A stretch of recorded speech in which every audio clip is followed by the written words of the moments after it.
meski belum dikonfirmasi oleh pihak Federasi Sepak Bola Indonesia. Namun Patrick Kluivert yang merupakan legenda dari tim Barcelona secara resmi akan menjadi pelatih utama baru tim nasional Indonesia untuk mengarungi sisa laga di kualifikasi Piala Dunia 2026. Kabar tersebut telah menyebar secara global melalui jurnalis profesional yang selalu aktif dalam setiap rumor transfer pemain dan juga pelatih di kasta tertinggi sepak bola dunia.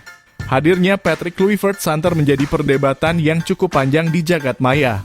Sebab track record dari sang pelatih tersebut dinilai sangat buruk dan sangat jauh jika dibandingkan dengan Coach Sintayong. Sukses menjadi pemain, namun hal ini tidak membuat Patrick Kluivert serta-merta sukses sebagai pelatih. Hingga saat ini bahkan dirinya belum bisa mempersembahkan gelar satupun selama kepelatihannya dan hanya bertahan dalam waktu singkat di setiap tim nasional ataupun klub yang dirinya bela. Namun hadirnya pelatih asal Belanda tentu akan menjadi salah satu dampak yang positif bagi atmosfer dan juga taktik permainan yang akan diterapkan. Sebab saat ini timnas Indonesia telah diisi oleh mayoritas pemain diaspora dan menjadikan bahasa Inggris sebagai bahasa utama yang tidak dikuasai oleh Coach Sintayong. Dengan hadirnya Patrick Kluivert ini juga akan berdampak pada pemilihan pemain dan juga taktik yang nantinya akan diterapkan di dalam lapangan.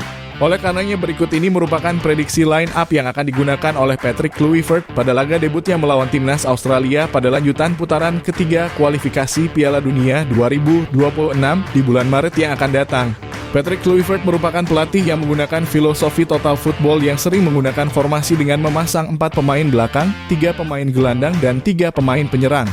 Dengan posisi kiper akan dipastikan diisi oleh Martin Paes dari FC Dallas, pemain keturunan yang bergabung sejak awal putaran ketiga yang lalu. Hingga saat ini memang menjadi opsi paling utama dari Coach Sintayong untuk menghadapi lawan berat di putaran ketiga kualifikasi Piala Dunia. Tentu hal ini terjadi bukan tanpa alasan.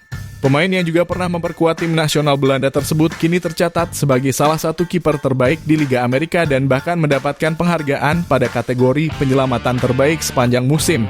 Tidak hanya itu, penampilannya bersama timnas Indonesia di putaran ketiga ini juga terbilang sangatlah impresif. Sang pemain dapat menunjukkan kualitasnya yang sangat luar biasa dan berhasil menciptakan penyelamatan yang sangat menarik di setiap pertandingan.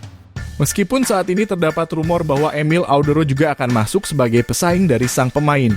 Namun sampai saat ini Martin Paes tetap akan menjadi andalan dari Coach Sintayong pada lanjutan laga di putaran ketiga kualifikasi Piala Dunia di bulan Maret yang akan datang.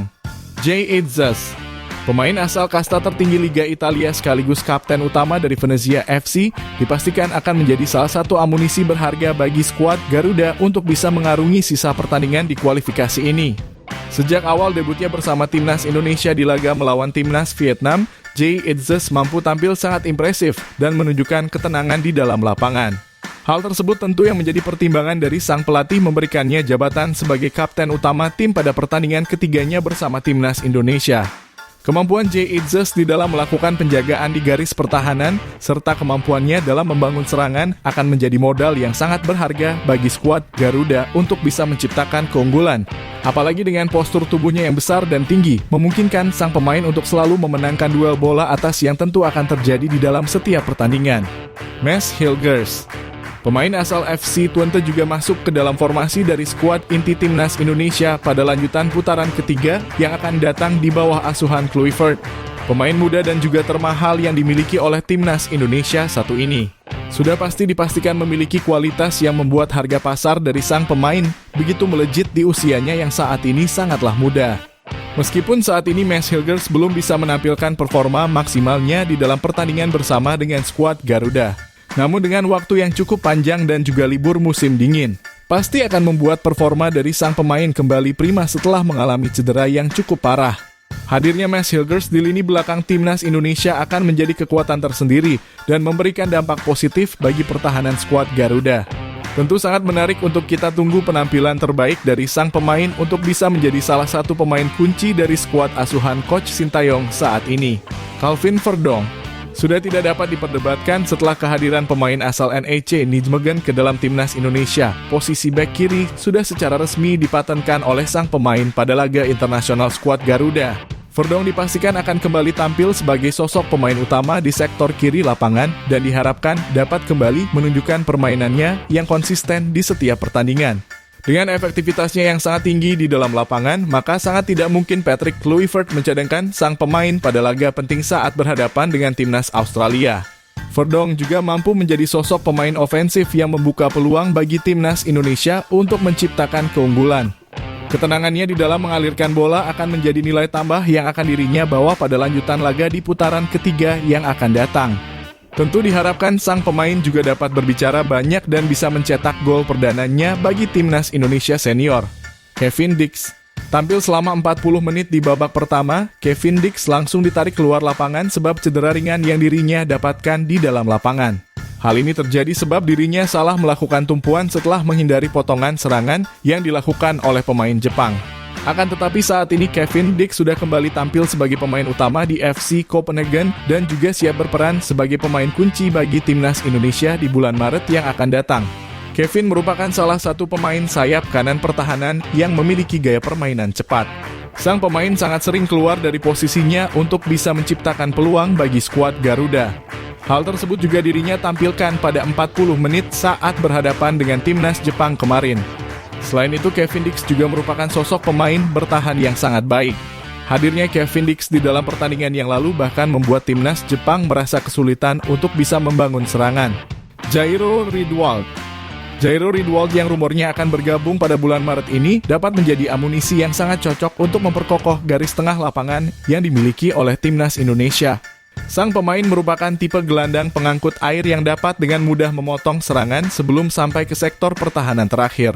Perannya terbilang sangat krusial bagi skuad Garuda dan dengan pengalamannya di level Eropa, maka akan secara signifikan menaikkan kualitas permainan dari skuad Garuda di dalam lapangan. Jairo akan menjadi salah satu wajah baru bagi timnas Indonesia pada lanjutan laga di kualifikasi Piala Dunia ini. Dirinya merupakan sosok gelandang bertahan yang memiliki postur besar yang dapat membantu sang pemain di dalam permainan yang dirinya jalani. Selain itu, Jairo juga memiliki akurasi yang sangat baik dan dapat membantu sektor tengah lapangan sebagai penghubung untuk menciptakan skema penyerangan yang efektif. Tom Hay, mantan pemain SC Heerenveen yang baru saja mencetakkan gol debutnya bersama timnas Indonesia juga dipastikan akan bermain sebagai sosok skuad inti pada putaran ketiga yang akan datang. Pemain yang satu ini akan memiliki peran utama sebagai jenderal lapangan tengah dan juga sosok otak dari variasi serangan yang akan diciptakan oleh timnas Indonesia. Pada pertandingan bersama timnas Indonesia di tahun ini, sang pemain dapat menjadi sosok sentral bagi lini tengah tim nasional Indonesia. Dirinya berhasil memberikan umpan yang akurat dan juga tendangan-tendangan dari luar kotak penalti yang mematikan dan sangat berguna sebagai daya dobrak kepada gawang lawan. Pada putaran ketiga yang akan berlangsung pada bulan Maret mendatang, dirinya dipastikan akan menjadi pemain inti yang dipilih oleh Patrick Kluivert dan diharapkan dapat kembali menunjukkan kualitasnya bersama skuad Garuda. Marcelino Ferdinand. Dengan taktik 4-3-3 yang akan diterapkan oleh pelatih baru timnas Indonesia, maka Marcelino Ferdinand akan menjadi pemain yang mengambil peran bebas di dalam lapangan. Posisi ini merupakan posisi yang sangat ideal bagi sang pemain dan telah dirinya buktikan pada laga melawan timnas Arab Saudi yang membuatnya dapat mencetak 2 gol berturut-turut serta menciptakan sejarah baru. Marcelino kemungkinan besar akan dipilih oleh Kluivert sebagai satu-satunya pemain lokal yang siap untuk diturunkan di dalam skuad utama timnas Indonesia. Kemahirannya di dalam mengatur skema penyerangan akan sangat membantu lini depan untuk bisa memanfaatkan ruang yang terbuka dan menciptakan keunggulan. Apalagi dengan posisinya yang berada di gelandang serang, ini akan memudahkan Marcelino berpindah tempat di sektor penyerangan sebagai pembantu rekan setimnya saat timnas Indonesia di dalam penguasaan bola. Hadirnya sang pemain akan menjadi nilai tambah yang sangat berarti bagi permainan skuad Garuda di dalam lapangan. Ragnar Oratmangun. Tidak dapat lagi diperdebatkan jika pemain asal FC Eindhoven yang satu ini akan menjadi sosok pemain yang selalu dimasukkan oleh tim pelatih di dalam lapangan. Tubuhnya yang besar dan kuat menjadi modal berharga yang Ragnar miliki untuk bisa unggul di dalam pertandingan. Selain itu, pemain yang satu ini juga dinilai sebagai pemain yang memiliki etos tinggi dan stamina yang luar biasa. Dengan stamina yang prima, Ragnar dapat bermain selama 90 menit tanpa kelelahan dan bisa menjadi sosok ujung tombak yang berharga bagi skuad Garuda. Di samping itu, dirinya juga memiliki keseimbangan yang patut diacungi jempol. Hal ini terlihat pada setiap pertandingan yang dirinya jalani sejak debut pertamanya melawan timnas Vietnam. Bahkan pada laga melawan timnas Arab Saudi yang lalu, Ragnar menjadi pemain yang berperan penting di dalam setiap proses penciptaan gol timnas Indonesia. Sehingga tidak perlu lagi memperdebatkan jika sang pemain akan kembali masuk ke dalam skuad utama pada pertandingan timnas Indonesia selanjutnya di putaran ketiga kualifikasi Piala Dunia 2026.